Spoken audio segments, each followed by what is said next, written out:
In this world of so much negative news, we need inspiration. Be Inspired is created for appreciative audiences just like you. So please be sure to hit the like button and subscribe to our podcast so you don't miss any of our upcoming inspiring stories. When I woke up, I didn't realize I'd lost my legs. I didn't realize I couldn't see. I couldn't talk. I was just overheating and I was like hallucinating.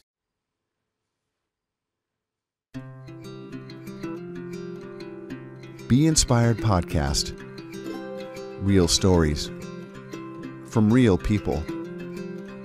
Sharing stories of love and loss, struggles and perseverance, laughter and tears, and overcoming adversity.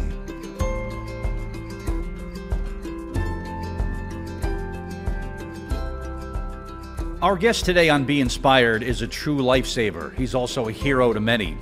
He's a veteran who has served our country, but he is an inspiration to one and all. Hi, I'm Bert Baron. And I'm Lisa Anderson. And we welcome you to Be Inspired. This season of Be Inspired is made possible by IgA Neuropathy Foundation. Lisa, we got a tremendous hero who was with us here on the Be Inspired set today.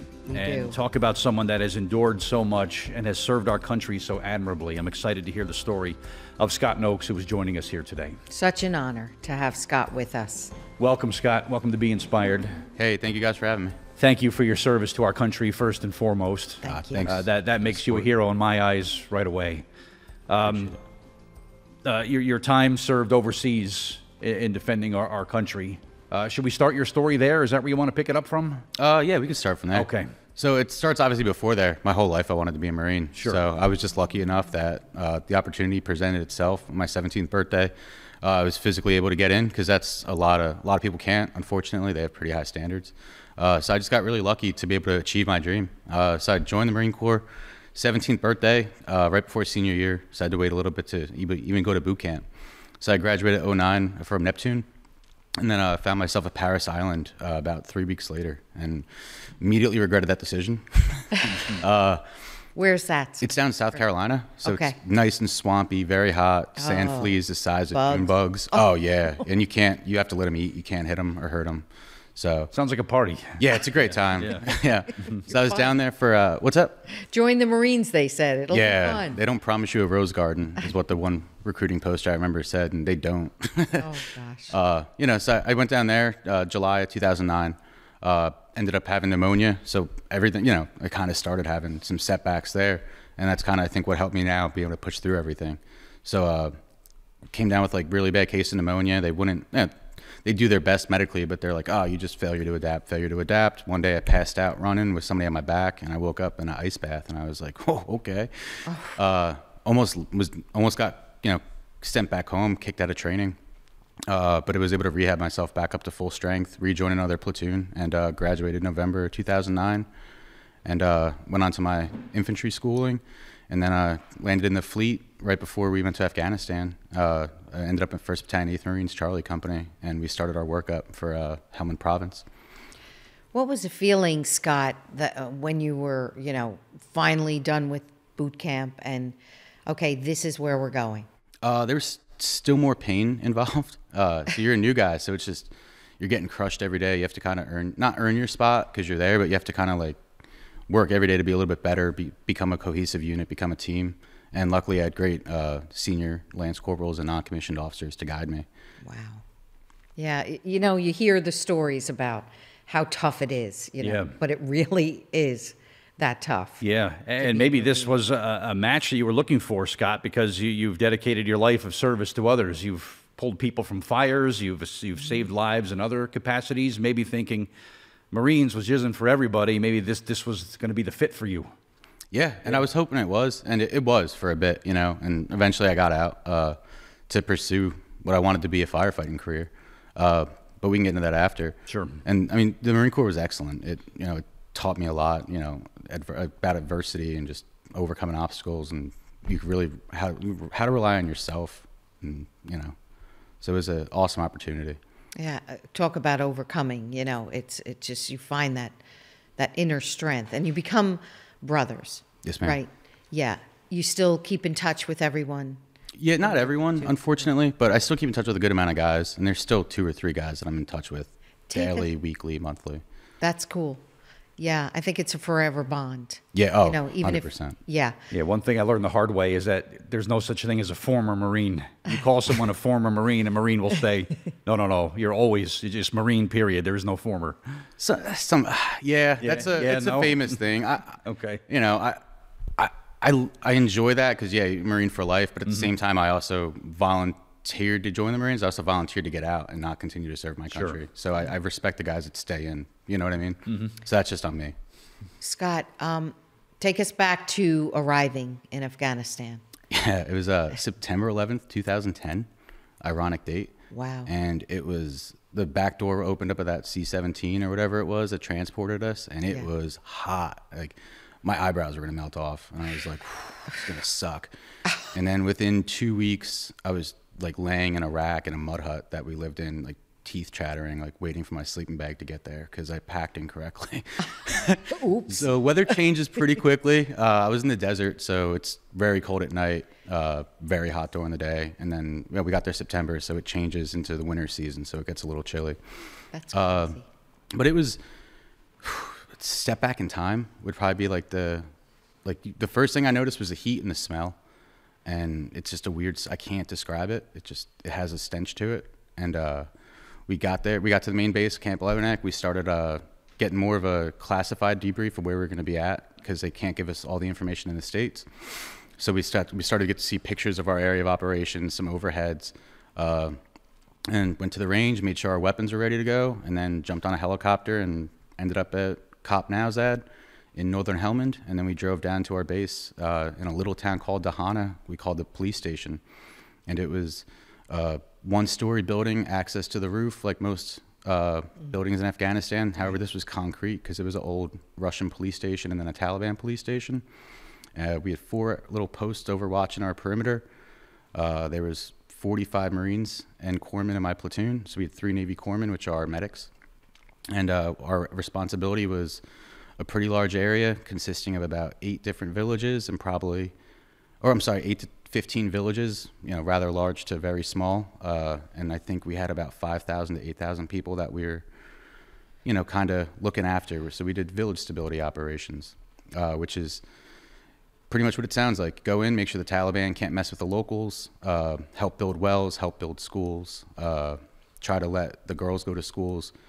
When I first got there, I saw one woman in the bazaar on my second patrol. And the bazaar is like a marketplace. And she was in a burqa and she was playing with prayer beads. And we found out that it was probably a male Taliban gentleman watching us because they really hadn't seen females in the bazaar, and females don't use prayer beads. Wow. So that was my first interaction with a female in Afghanistan. And then by the end of the deployment, women were walking around without their their headscarves fully covered because they felt safe enough. So it was, 7 months, we made a pretty big impact in that village. You hear the stories that, about Afghanistan, and you just think when you arrive there, this is real. Yeah. It just must hit you. Like, you can imagine what it's going to be like, but it doesn't do it justice.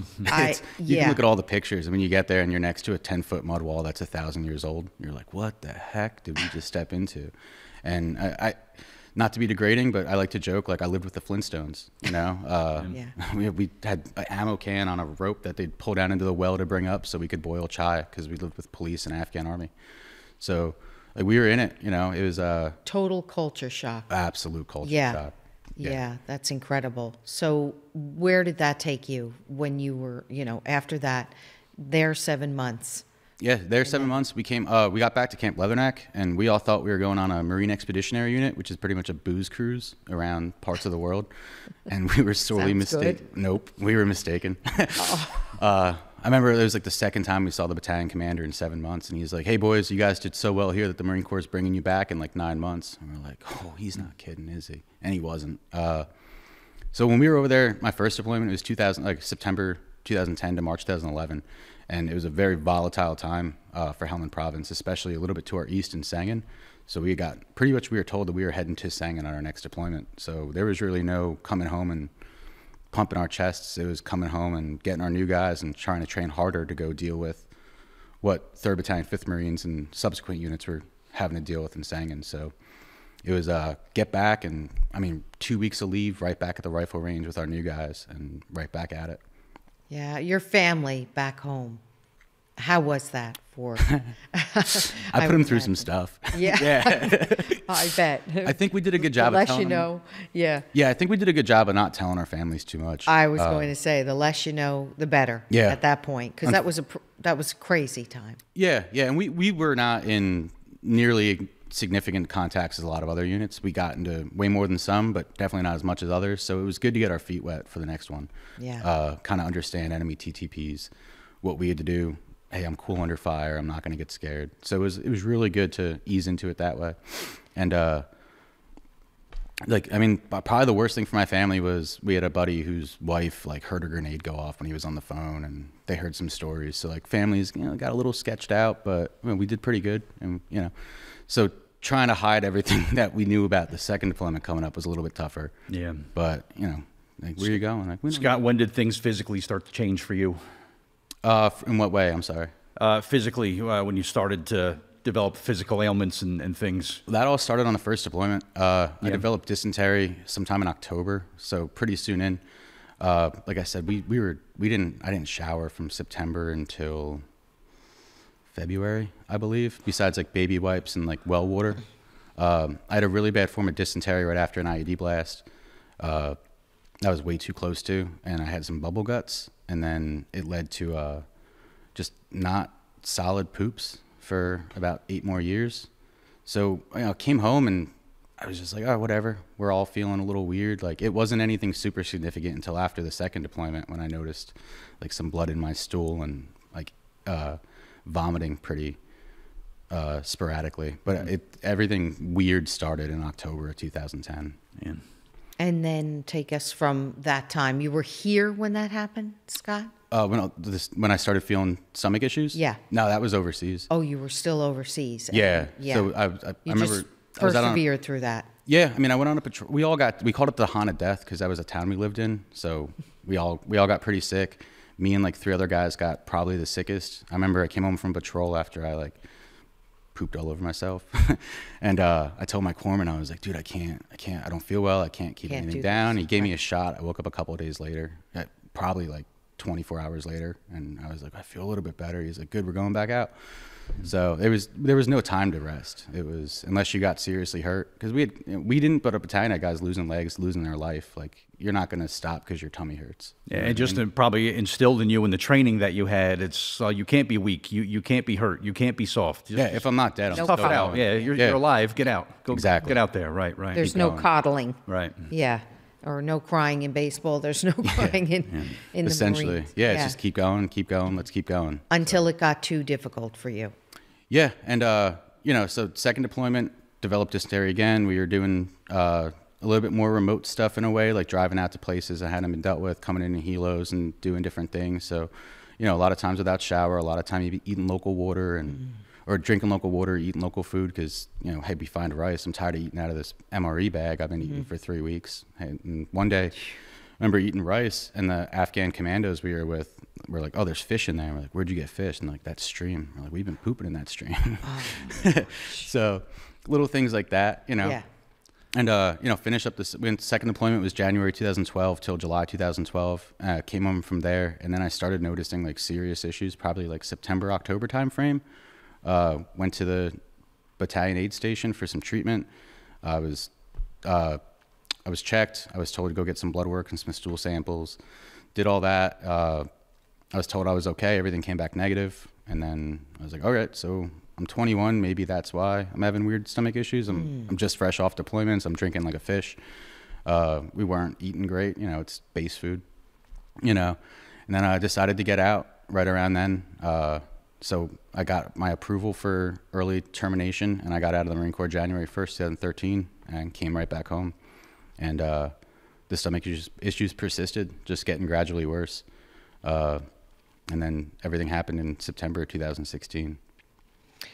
And it's hard to imagine. I mean, you just got to the point where you went into the hospital. Yeah. And they just said, is this too far gone?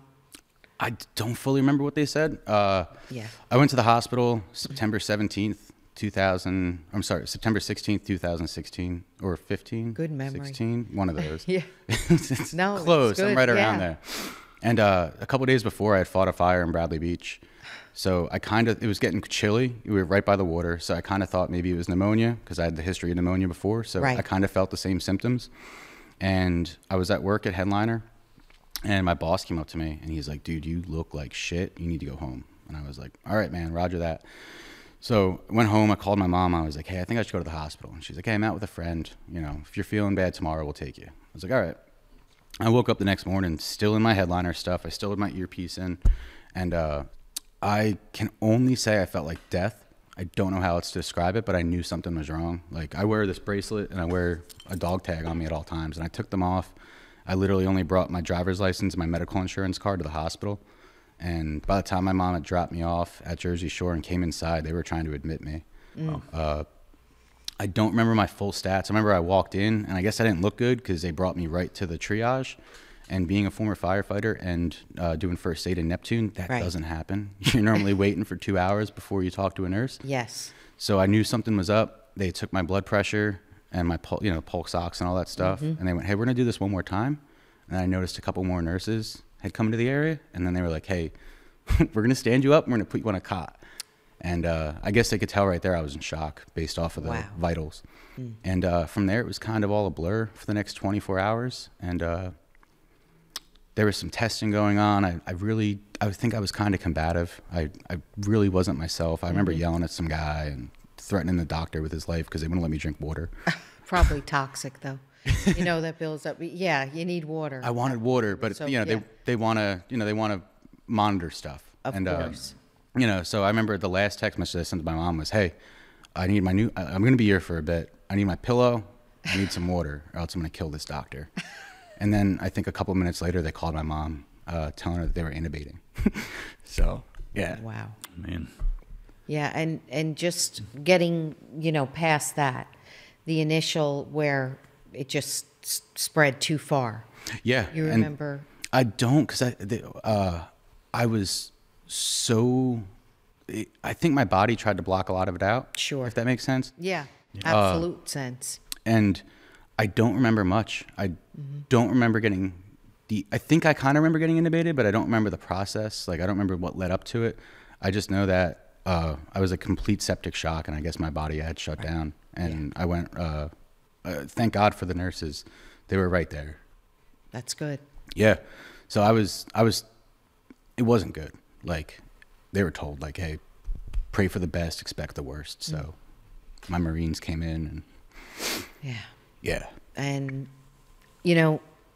it's amazing that you're here Oh, to truly.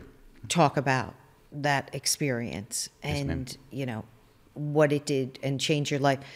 You look at you and you think you are still Scott. You really are. And it's unbelievable that, you made that decision to leave. You knew what it was all about, the firefighting career and EMS. My son, Corey. Yes, ma'am. Yeah. He wish he could be here today, but they were, had met each other through the firefighting and EMS. So to have your whole life change that way is just the way you went through a period of just, we talked, you and I, about PTSD. How's that going for you now, Scott? Surprisingly better than before I got sick. So I used to watch guys that would like lose their limbs, and we come home and we're getting ready to go on another deployment, or you're getting ready to get out and figure out your life. And these guys are on the softball team. They're jumping out of airplanes. They're scuba diving. You're like, what the hell? Like, why can't I get out of bed? Yeah. And I think like the weirdest way to say it is like, it's an invisible injury, so you feel like you don't have a problem. And now every day I wake up, I have a bunch more to deal with, So it kind of puts the PTSD on the back burner. Just that's from what I think. That's from what I've noticed. It's still there. I still remember a lot of bad stuff. I still remember all my buddies, But at the end of the day, like, I can't. What's the point of me laying in bed and feeling down and about when they're not here anymore? So Yeah. use that as motivation to kind of move on and do what they would want to do. Yeah, Scott, I don't know how they determine, the experts or whomever, what percentage of vision loss someone has experienced. Is there a number for how much you are still able to see? Yeah, just about. Well, yeah, there is a number. I don't know why I said just about.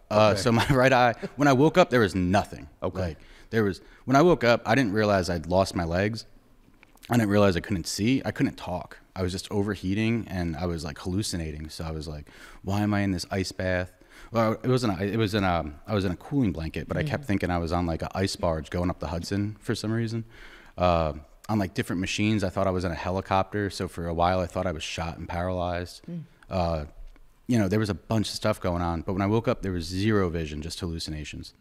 About after probably 2 months, I started. I'm so sorry. There was. Don't worry about that. Okay. There was a physical therapist that was like leaning over me, and I was like, "Are you wearing pink?" And she's like, "What?" And I was like, "Are you in pink?" And she's like, "Yeah." And she ran away and got like 2 more girls, and they came back and they're, Wow. "What are we in?" And I was like, "That's blue, that's green." Wow. And from there, a little bit has come back in my left eye. Okay. Like, I can kind of make you guys out over there. I have about 15%. It's all in the bottom left cornea of my bottom left of my peripheral. Okay. So like I'm looking over here, but that's where you guys are the clearest to me. Gotcha. So like I could tell the lights on the floor. If I look really hard, I can make out the extension cord. Wow. But there's not a lot of detail. So like I can't drive. Really shouldn't walk far by myself. You know, but I could keep the house clean. I can cook food. You know, luckily I had done a lot of cooking beforehand, so I could figure out like life things. But Speaking of house and cooking, yeah. some special living conditions. Talk about the work that's been done. Is it Tunnel to Towers that got involved and got you a place that was suitable for you? Yeah, yeah. So just by happenstance, I went. So I had done the tower climb at One World Trade Center, the Freedom Tower, for 3 years before, 2 years before I went to the hospital and everything happened, and I loved the mission of the foundation. I had met 2 of the amputees that had received homes, and I was like, man, this is a great organization. And I couldn't walk. I was a vegetable for lack of better terms. I was essentially a vegetable for a couple months. Like, couldn't move my fingers, I had a thing for my head so I could call for the nurse assistants. I was in a diaper. Like, they put me in the Hoyer lift. Like, it didn't look like there was gonna be much quality of life. And then when I found out I could walk again, I was like, dude, we're doing the tower climb to my buddy. And he's like, all right. And so I went back just to prove it to myself. Wow. Because I knew I didn't think I was qualified to be a home recipient, because they deal with catastrophically injured veterans, not ill, right? So I went back, and there was a mess up in the what are they called? The waves. And there was supposed to be me, my physical therapist, one of my good friends, Paul, and my old platoon commander, Lieutenant Pham. We were supposed to be doing it together, and we got split between 2. So my buddy calls up, and he's like, hey, if you can, we need to be on one wave. I have an amputee. They were like, okay, he knows this is hard. And they're like, yeah, he's done it before. And they're like, oh, is it Rob? And they're like, no, he just lost his legs, but he wants to come back. And they were like, we need to know more. So they found out about the fire department stuff. Their brother, Steven, who the foundation is named after, lost his life on 9/11. I know Kathy. Sure went into that a little bit last time. Kathy Cunningham, So, just for the listeners that haven't heard, Steven Siller was a firefighter in Squad 1 FDNY. He was headed home to play golf with his brothers when the towers were attacked. He went right back to work, and they lost him in the South Tower. He ran from his fire station through the Brooklyn Battery Tunnel to the World Trade Center when it collapsed. So part of me was like, I love the mission. I always wanted to be a firefighter, especially FDNY. That's a dream. So I went back, and they said, we have a surprise. And I got to the top, and it was a bunch of Port Authority guys and a bunch of firefighters and cops clapping. And I was like, hell of a surprise. Thank you, guys. And honestly, I was like, that's tight. You know, I don't deserve that recognition or anything. And then about a week later, I get a call from Frank Siller, the CEO, Steven's older brother. And he's like, hey, bud, like, I'm Frank. And I was like, I'm in trouble. I threw up all over the World Trade Center. Because I did. Thought that was going to be... You can't do that. It's a national monument. You got to pay someone to clean it. And he's like, the mission of our foundation. And I was like, I do. That's why I came back, and we raised some money. Like, I'm sorry, it wasn't, I want to raise more. And he's like, no. Like, we want to do something for you now. And he had already been in touch with Kathy. Yeah. And they decided that they were going to be building me a home. Wow. And, it's a beautiful home, and he's right near me. That's great. Yeah, I'm right. You are. I'm right in Howell. It's a absolutely gorgeous home, beautiful piece of property. exactly for me, whether I'm in the wheelchair, whether I'm on my feet. The kitchen, you know, elevator, the stove's on an elevator, the oven's at a certain height, the microwave's down low, there's cutouts and everything, so I can do dishes in my wheelchair. Just built for accessibility for you. 100% That's accessible. great. That's so great, man. I just, aside from the house, from the home, okay, and you have a roommate and your dog. Yeah. Right? Yeah. Yeah. Well, yeah, it's a nice home. Yeah. Well, he's got a dog too, so we got 2 dogs. Oh, okay. Yeah, That's cool. It's a beautiful place. It's interesting, though. You said before I talk about the most important thing, but I said, do you have a service dog? And you said, no, I'm good. You know. Yeah. Give it to someone who needs it more. Yeah, they're great. For my instance, like for my issues and everything, it's just one more thing I have to bring. You know, I already dropped the cane. Now I'm gonna drop the cane on a dog. You know, like I have to put my legs on, and it just won't work for me. And you're good with your dog and your roommate's dog. Yeah. Together. Yeah, I mean, my dog, he's a weirdo. You know, I had him before I lost my vision in my legs. So he's been through a hell of a lot too. He's used to going out for walks every day, and we go to the dog park, and so now he's a little more docile, and we stroll the property. But you know, so it's been an adjustment for both of us. Right, exactly. But the most important thing, Bert, I find it incredible, is jiu-jitsu. Yeah. You just embarked on this, you know, unbelievable feat that now you have a blue belt already. And you said when called Scott, you know, to talk to him about this, he said, I just got my butt kicked in jiu-jitsu. Every day I get my butt kicked. How is that? What does that do for you? It does more than any medication the VA's ever put me on. Really? It does more than, no offense if any doctors listen to this, I love you guys, but it does more than any doctor I've ever met, more than any peer counselor. It does wonders. I feel great. You know, I literally believe that it's because of jiu-jitsu. I was never, like, I like to fight, obviously. I joined the Marine Corps, but I wasn't good, you know? Like, if I got on the ground, I wasn't gonna do well at all. I sucked in wrestling in middle school. Like, it wasn't my thing. And there's something about it now that I'm blind. I just feel more fluid, and, you know, it's really given me a good outlet, and I have an excellent, I train at an excellent place, Dante Rivera's BJJ Academy in Freehold, and Dante won't take a penny from me. He lets me come in whenever I want, and you know, I can't thank him enough. So you know, you're so humble, saying, you know, I don't deserve a home. What can I do to raise money? You deserve that. It's so awesome. I mean, to hear you say that this is a purpose that, you know, you just have such a passion for, is just, you know, you go home at night with this feeling of, yeah, I got my butt kicked, but it in a good way. Yeah. It's like coming with a shiner. Like the other day, I was trying to. Somebody they choked me from behind, and I was trying to get their hand off, and I grabbed my own beard, and I tapped because I was pulling my own face off. So I do a lot of dumb stuff. That's not good. Yeah. A lot of it's my fault, but everyone's there. They're awesome, man. Everyone there will work with me. Everyone there, you know, if I call, they'll pick me up. They'll give me a ride home. Like, you know, it's a really, really great environment. And you know, it's really made me a better person, I think, because I'm more chill. You know, like I have an outlet to exercise my energy into hating something or wanting to hate something, or someone. Know. Yeah, not even someone, because I know. You know, it used to be a lot of someone's. You know, and then like I kind of woke up, like I said, in a better place, and I was like, man, it's not good energy. You know. No. Well, you've made us better people, Scott, just by being on our set today.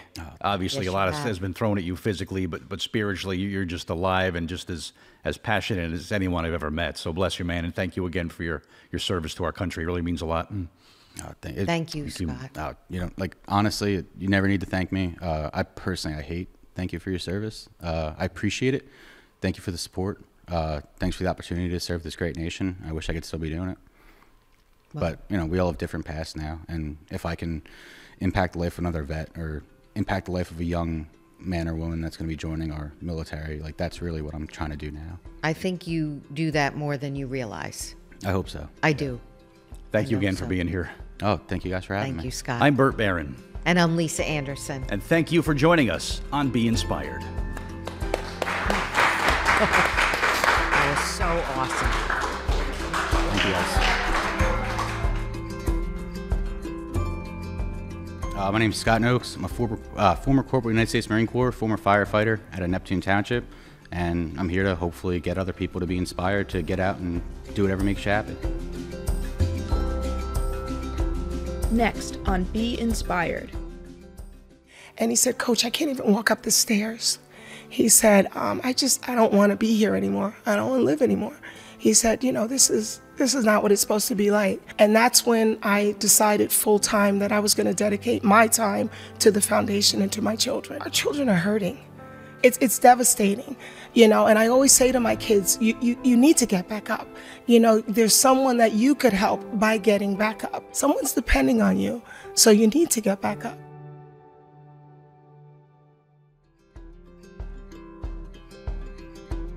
Be Inspired with your hosts Bert Baron and Lisa Anderson-Puleo. Directed by Rod Weber. Created and produced by Michael R. Doyle. Co-producers Bert Baron, Lisa Anderson-Puleo, Rebecca Gruber, and Erwin Sternberg. Executive producers Rod Weber and Sean M. Sternberg. Editor Rebecca Gruber. Filmed at New Beginnings Foundation, Wall Township, New Jersey. The IgA Nephropathy Foundation was established in 2004 to find better treatments and ultimately a cure for this chronic kidney disease, which can end in dialysis and needing a kidney transplant. For more information, please visit IGAN.org. In this world of so much negative news, we need inspiration. Be Inspired is created for appreciative audiences just like you. So please be sure to hit the like button and subscribe to our podcast so you don't miss any of our upcoming inspiring stories. Be Inspired is filmed in front of a live audience.